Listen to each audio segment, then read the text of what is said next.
New today, a French prosecutor investigating Jeffrey Epstein's alleged sex trafficking network tells French media around 10 new suspected survivors have come forward. The Paris prosecutor says they are among 20 who contacted authorities during a probe into potential Epstein abuse in France or involving French accomplices.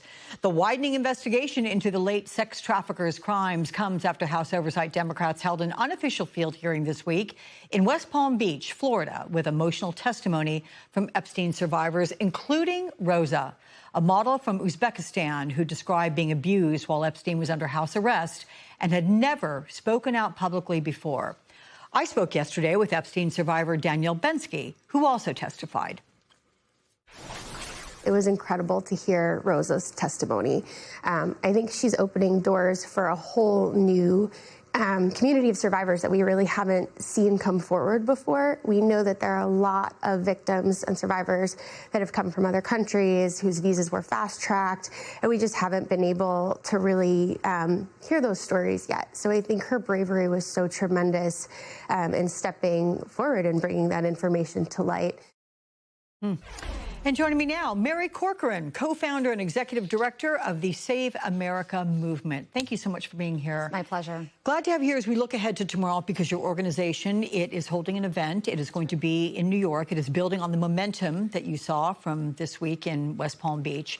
What exactly are you planning tomorrow? So we are doing a 24-hour Epstein Files filibuster. Wow. So we will be reading from the Epstein Files for 24 hours straight. We have at least 10 survivors that are joining us. They will be opening and closing the filibuster. And the idea is that we want to stop time. We want to give voice and space to this testimony and bring eyeballs back to this story. So are you highlighting certain parts of it? Because when you say all these books, 24 hours, I mean, there's a lot of information out there. This isn't certainly all of it, because you don't even have access to all of it. So even just the files that have been released represent an extraordinary volume of information. So, of course, one of the pieces of this is that to read for 24 hours, you only get through a fraction of the files that have been released. But really the point is we need all of the files to be released, unredacted. So these women who have been so brave to speak truth to power, have their testimonies heard and find the accountability that they deserve. So some survivors, as you say, you're saying they will open and close this 24-hour window. That's right. Will they read their own related testimony or information about them, or do they go with another? It's entirely up to them. This is also a part giving them voice. So if a filibuster is about reading the files, but it's also giving them an opportunity to give their testimony. And they can read whatever piece of it that they wish.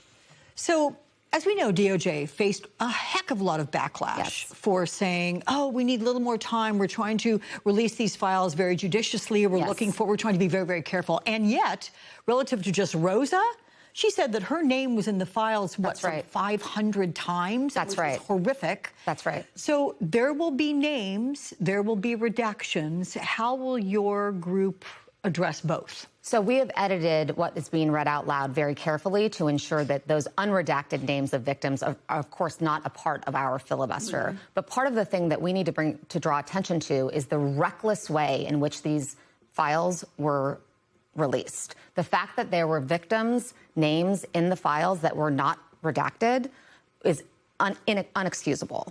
And we need to bring eyeballs to that story as well. Yeah, well, I'm sure you're going to. I hope you get a lot of sleep tonight. It's going to be long, but a very worthwhile 24 hours.